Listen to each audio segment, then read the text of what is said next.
I welcome Rory Preddy for this podcast. This is a kind of a podcast where I was always waiting for. Trust me, a person called as Vivek Sridhar gave me a dream of achieving something beyond what I could dream about. And he gave out a series called as and Spring Boot for all the organizers of the AZ Dev community. And it just became a habit for me to just research upon something new. And I was just searching on something, and one name really popped up immensely. That's Rory Preddy. And right now, he is not just developing content for just throwing out to the world and saying that, hey, this is what Azure is doing. He's just developing content for you to get jacked up and start developing something new beyond your reach. And just work beyond your comfort zone, because these are the amazing people behind such great content which makes you fall in love with the tech.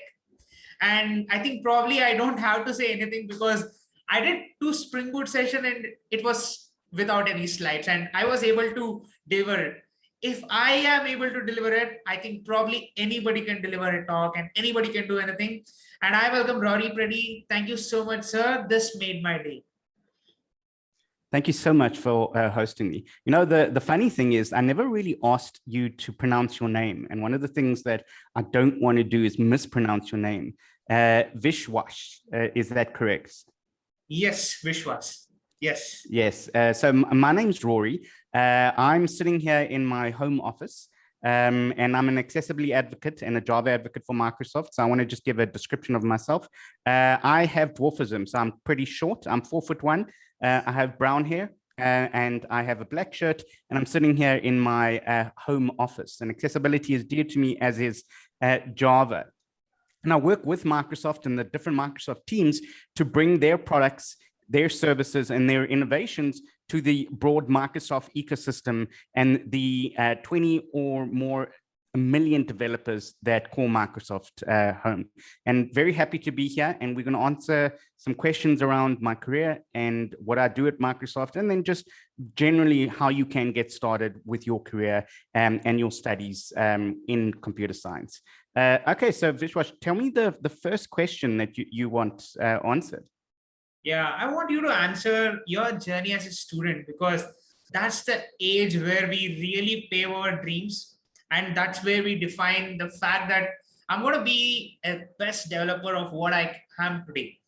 And that's where the journey started for me also. You know, I used to meet a lot of engineers and I used to get a lot of dreams, but when I want to be like somebody like him.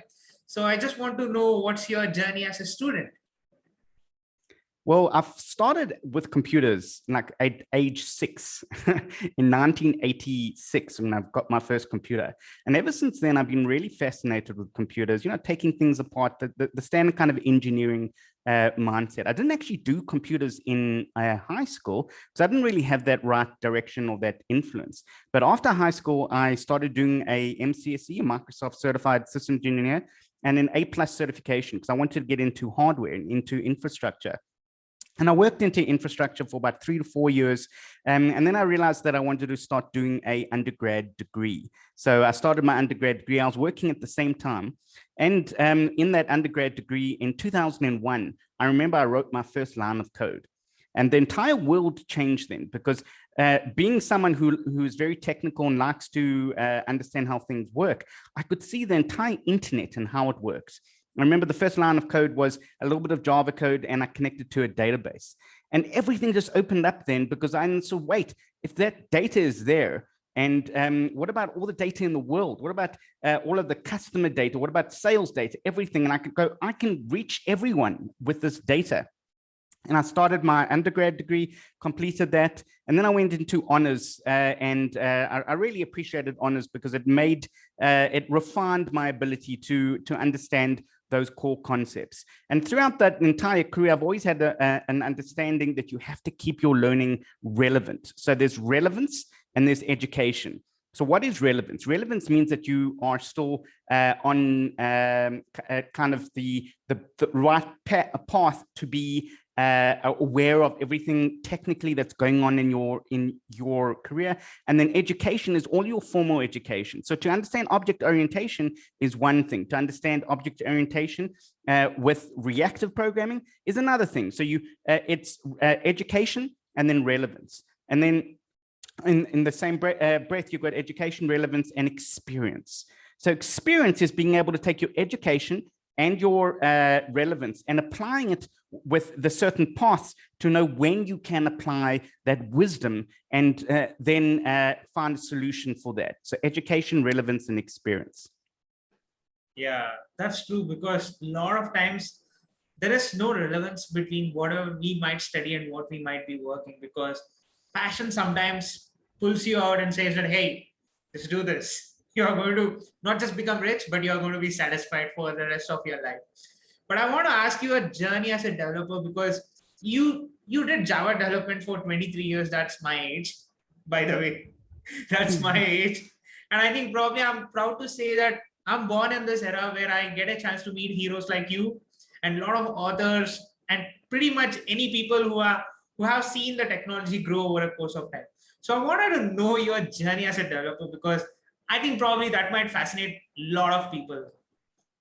So when I started as a Java developer, I was doing infrastructure. And I remember I actually said to my manager at the time, I want to become a developer, and I quit my job. Actually, I love development so much that I quit my job and I took a short-term contract, which was risky. It wasn't permanent employment, for 6 months. And from then, I started actually looking around, wait, I've got my, I'm gaining experience as a Java developer, but I also wanted industry experience. So I looked at the relevance and which industry I want to. Now, the typical industries you can go in are mining, financial services, service industry, government, infrastructure. You've got all of these different services, and I wanted to do financial services. So I started being a programmer at these really prestigious banks and financial services companies, and I joined a few of them, and I started being an investment banker. So this is Java. This is applying my Java skills for low latency trading, for derivative systems, for broad payment systems. And I built payment systems that actually handled $15 trillion per month. So if you think about that, that's a huge amount of money though. And that's with Java. So if anyone wants to know how Java scales, enough to actually do $15 trillion per month on some of the payment systems that I helped build. And once I had about 15 years of financial services experiences, I wanted a little bit more, because I wanted to give back and I wanted to teach and train the next generation. So I started getting into developer relations. So I've been in developer relations now for 10 years. And if you don't know what developer relations is, it's to reach the ecosystem of the developer community that you want to reach, and helping them and equipping them and empowering them to be able to use the products that you're really marketing to them. So at Microsoft, I am in DevRel developer relations for Azure, the cloud-based system. And prior to that, I actually worked in other cloud providers. I worked with Amazon for AWS, and I worked in other developer relations. I even did .NET development, Python development for DevRel. But I love Java because it really is a language that allows me to reach not only the beginners, but also the experts. The language is such that it matches what I consider as close to human language as possible. Yes, it has its issues, and we're addressing that with a lot of the new features that are coming up, Project Panama, the new generics, lambdas, serverless, functions.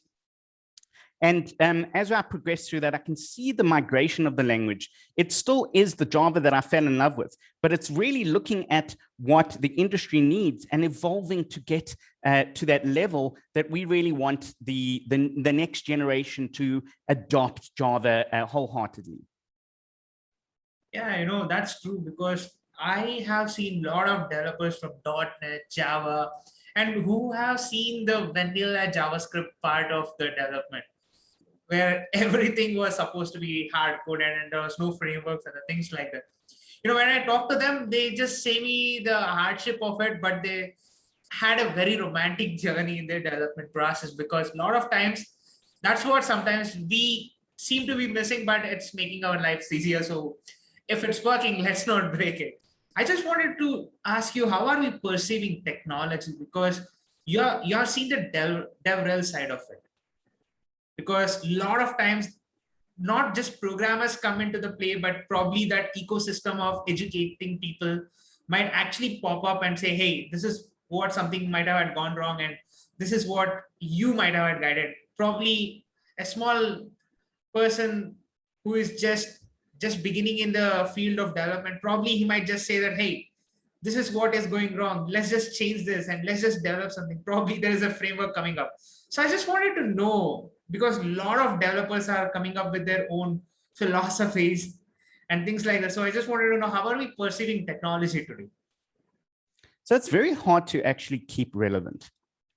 And one of the concepts that we discussed prior to this is the T-shaped developer. So typically with your developers, they knew one technology, they knew it well, they did it for 20 years and then they retired. That's really what it was though.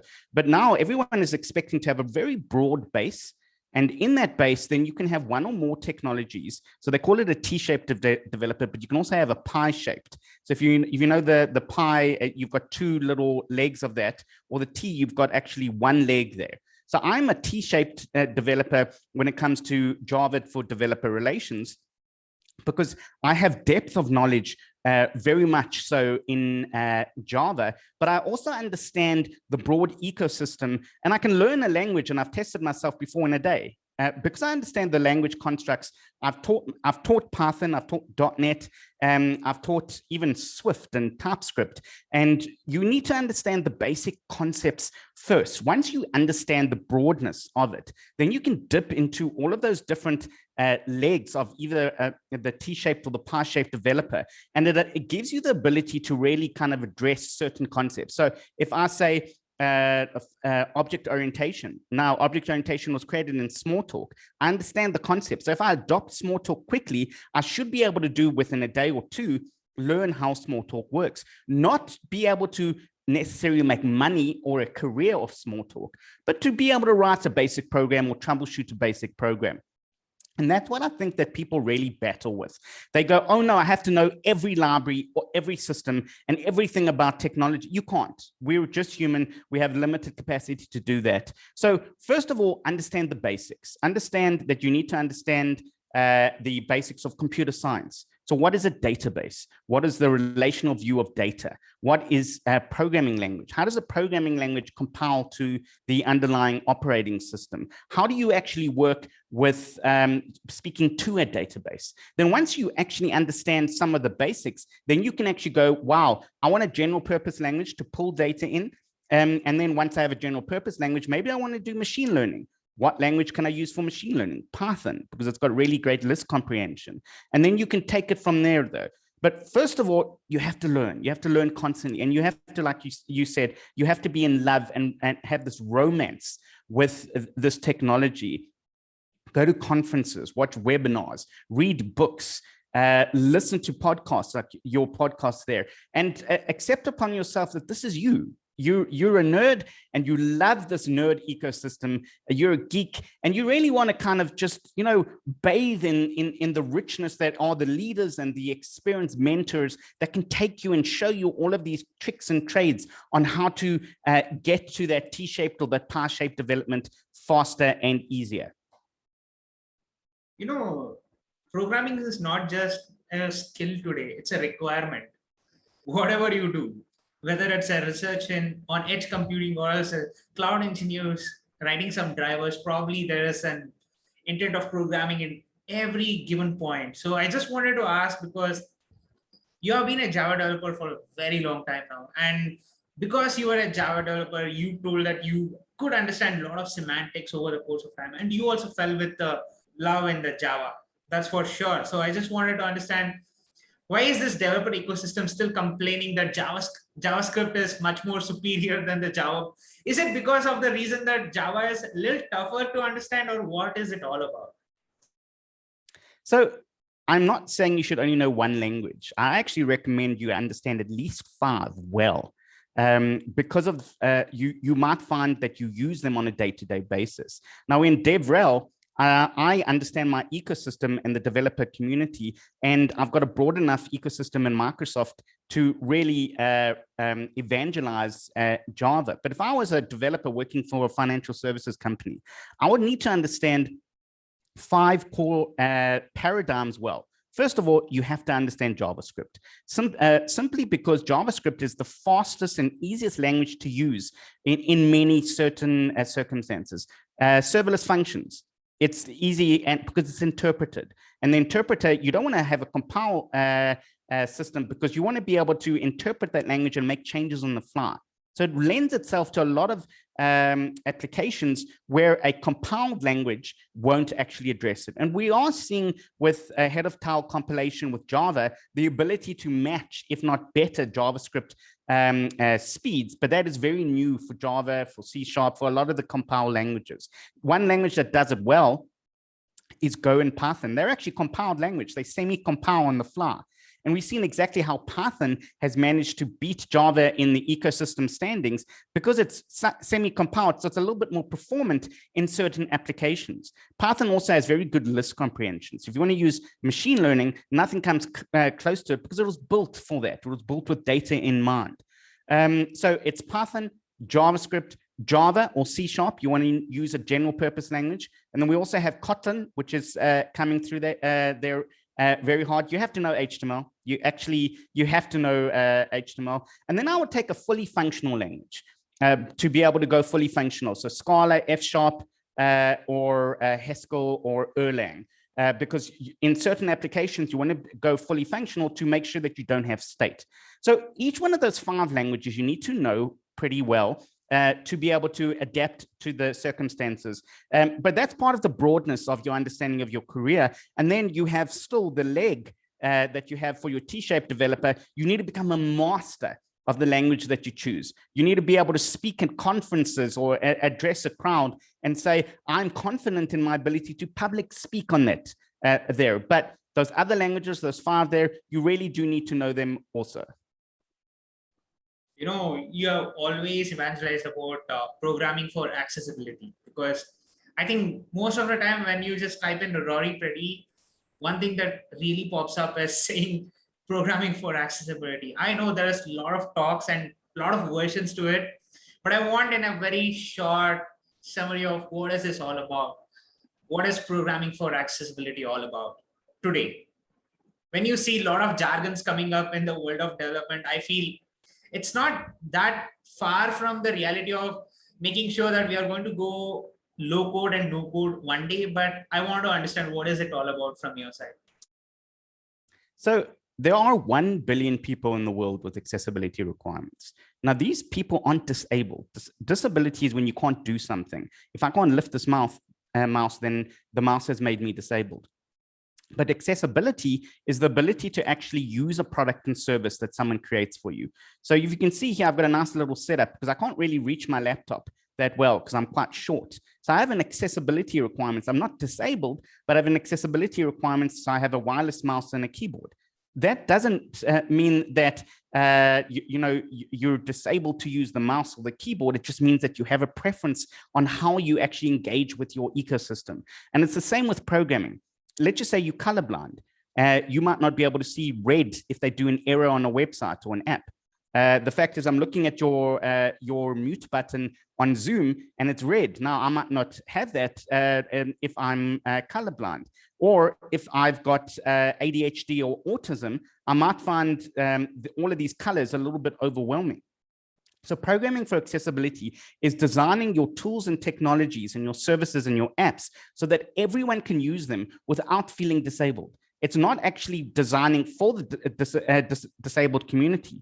It's designing for everyone, all of those people, including the 1 billion people who have accessibility requirements. And we do that well at Microsoft. If you go into our office, our office products, our Windows products, our websites, even Azure, we have all of our products that allow you to do that. Because we're on billions and billions of computers, it has given us an insight into how we can address this with our customers and also meet their expectations and code not for a disabled person, not for a non-disabled person, but for everyone.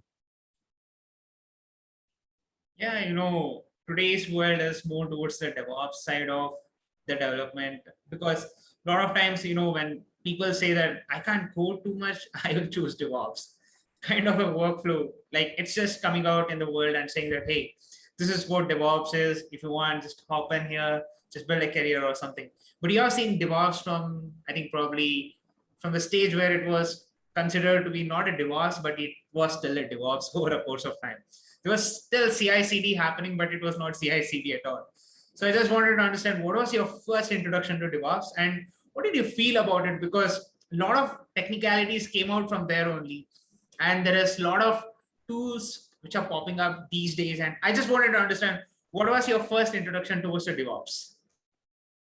So in my first job, I used to take a CD, and that's when I actually started looking at programming, pop it into a server, load in a script, and take the CD out. That was DevOps, developer operations. The automation of DevOps is now something that is pretty new. So instead of taking the CD and popping it into the CD drive, running a script and taking it out, all we're really doing is we're hosting that CD on a server somewhere. And instead of manually doing it, we're doing it automatically. And the reason that it became so easy to do is because the cloud came about. And the cloud came about and started offering all of these automation tools. Now, we liked Git-based development, so GitOps so much. We bought the company, GitHub, and it's got 65 million developers. And we just launched GitHub Actions, GitHub Code Spaces, and it is an absolute smash. So you can go into your GitHub repository, you can create a GitHub Actions. I'm actually doing 2 talks later after this blog on GitHub Actions. And it's easy to use, and it automates all of that. It creates a pipeline. You've got your provision pipeline to create your resources. Then you've got your build and deploy pipeline to go and build your artifacts and publish it there. And now all I have to do is I can even work on my phone to push it. Sometimes I've even been in the bath and I wanted to push a resource, and I just go into my console. And by the time I'm finished in the bath, I've got my entire ecosystem already finished because I triggered a workflow in there. So it's not something that you have to be even in front of a computer anymore. It's part of everyday life because it's really become part of our ecosystem to expect to have a deployment and a provision and your build of your resources automated instead of having that CD and going in and doing it manually. Yeah, no, that's true, because a lot of times when you think of the people who are called the fossils in the industry, who are like 20, 25 years old, who just saw the nook in the corner of the tech which was growing up, I think probably they might say that this was something which we used to do earlier. Because today when you say DevSecOps, they say, what didn't we do security in the DevOps field when we had just DevOps? Or MLOps, when we talk, it's just a part and parcel of the same software that we are just running today. So it's still same. It's just the same process, just being amplified as through an automation. That's it. And I just want to understand, like, because we are programming for scale, like it should be deployed on multiple servers, or probably there are different flavors of cloud today: Azure, AWS, GCP, hybrid, and there are other platforms as well which are popping up, and a lot of things. So what is it all about? Are we still playing with some trade-offs? Because sometimes when you want too much of performance, you probably need to compromise on security. So I didn't understand what is this scalability platforms all about today, but I want your insights on that. So a big driver for scaling is customer engagement. So I use the example of Black Friday. So Black Friday is the main shopping holiday in America. And people start shopping around in July to see all the specials they want to do. So already you're starting to hit kind of increased load in July. But then in October, November, it spikes so high, you're seeing like thousands of % more usage on your applications for Black Friday. And they want to scale out there. And then when Black Friday finishes, it doesn't just finish completely. It actually goes up a little bit because you've got returns and people wanting to actually see if they can get more sales then. So you get this kind of fluctuation, this wave of increase through November and December. So what happens is you want to scale up on increased load, but to better costs, you want to scale down. Now, historically, what has happened is that the CTOs, the Chief Technology Officer, they took a projection over 3 years' time. They bought the servers, the actual physical tin, and then they kind of estimated, is this enough? And then they added something like a fudge factor onto that, 20%, and said, I hope that that works. Now, what people are doing, instead of saying, how much do I need? Because they can get all of that, is how much can I save? It's about cost savings rather than actually performance, because we know that you can go into Azure or a cloud provider and you can buy up everything, but it's not about that anymore. It's about actually using it cost savings to make sure that you can take that revenue and place it into places that you really do want and need. When you are architecting a solution for anything, let it be a microservices, which was truly colloquial over the course of time, which really gave a new dimension for whatever we are doing today, or else the serverless world, which we are now talking towards. Like, you don't need, but there are a lot of memes on it where serverless doesn't mean that there is serverless. It's actually server, but you're not going behind the complexity of it. But I wanted to understand, because a lot of times when we are pushing the limits of the scalability and the trade-offs that we are playing in the present day world, we might catch up some things like, hey, there are some best practices, there are some worst practices in architecting a solution, but it differs from every firm, and every developer has his own perspectives. So I just wanted to understand, what are some of the best and the worst practices that you ever saw today? Not in Java development, typically, you can give example of that, but when you see somebody architecting a solution or a system, what do you see there's a flaw in the approaches that we are giving today? So the Gang of Four, that seminal book that was created in the 90s, came up with three categories of patterns that allow you to look at common architectural practices that people do endlessly, and they do it either well or wrong. So that's structural, behavioral, and I can't remember the other one, but it allows you to look at common practices. So there are many design patterns that allow you to look at what people should and shouldn't do. One of the core other books that I like to reference is Enterprise Integration Patterns. So Enterprise Integration Patterns is a book that is available, and it's what Apache Camel is written on. So a lot of times when you do integration with systems there, like publish and subscribe or consume or circuit breaker, all of those things, those are patterns that are written by people in book format a long time ago, even before the cloud became popular. So all of these things have already been written. The problem is that people may not be aware of it. They may not be picking up a book and reading that and saying, wait a second, the previous generation has already made this mistake. Maybe I should actually go look at it and see exactly how I can actually handle load, scalability, elasticity, look at different design concepts though. And you need to really absorb that and start using that as, as in the water cooler. Instead of talking about soccer or cricket or anything you like, talk about design patterns. One of the reasons I got into developer relations is because I love talking about design patterns and being able to speak to people and ask them, do you like the singleton pattern? Yes, no, why? Do a double lock singleton. What do you think about that? Let's go look at, some MQ circuit breaker patterns around that and how you can adjust it there though. So once you start to look at the common protocol of language, you realize that a lot of the things that people do wrong is not because they don't know how to necessarily fix the problems. They don't know how to talk to other developers around concepts that they understand, but don't know how to address them. So if I say to you, at circuit breakers, so circuit breakers, that Black Friday example, where as you hit load, it starts to actually lower the timeout for each of the transactions to make sure that they don't overwhelm the system. But if I say circuit breaker, you know immediately what I'm talking about. I don't have to explain it. If I say object orientation. So all of these are lexicons in a language that you need to be able to speak on more than just English or your mother tongue. You need to become a developer via language. And then once you do that, you can understand and you can address these issues, and you can say, wait, I recognize that. And that's where the relevance comes in, because the wisdom will actually say, I address it and I can recognize that pattern and I can address it with the solution that I've read about also.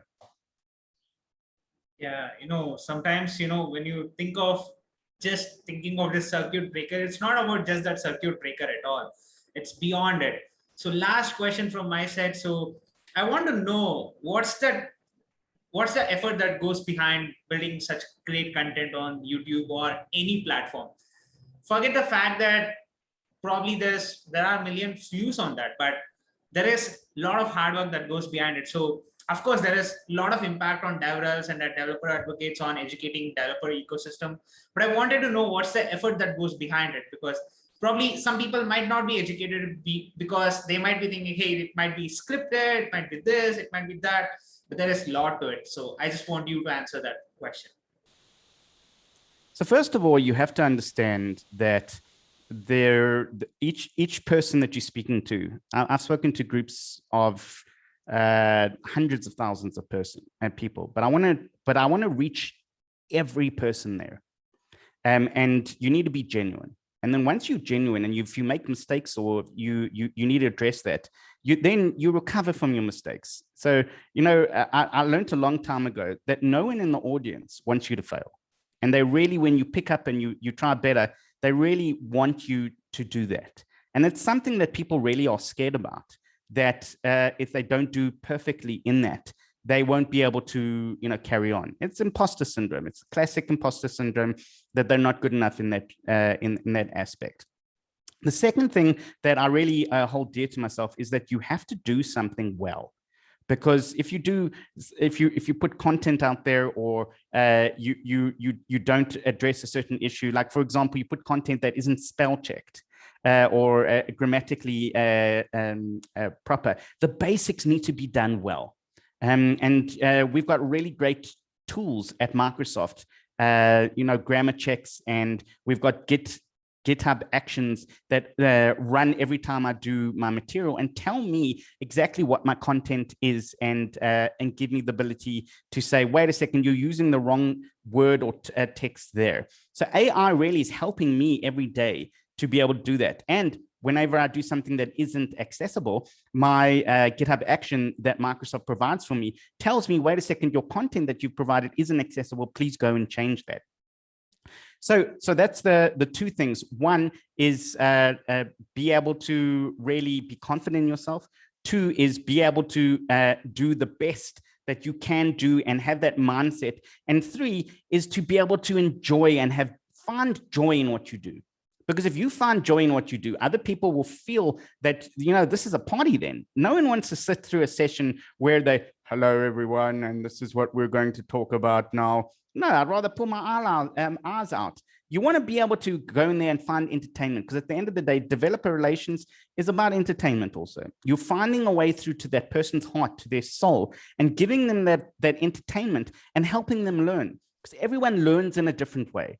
But one thing that I have noticed is that people learn through entertainment. If you can make something entertaining, if you can make something energetic, then they'll learn it even better. So a lot of the concepts that I do is that I make sure that I go in there and I make it entertainment. Sometimes I even break my own stuff, because I find that entertaining, and I know that people will find that. I'm going to go off script. I'm going to break something right there and then wow, we broke something. That's carry on there, but look how that broke. It broke incredibly.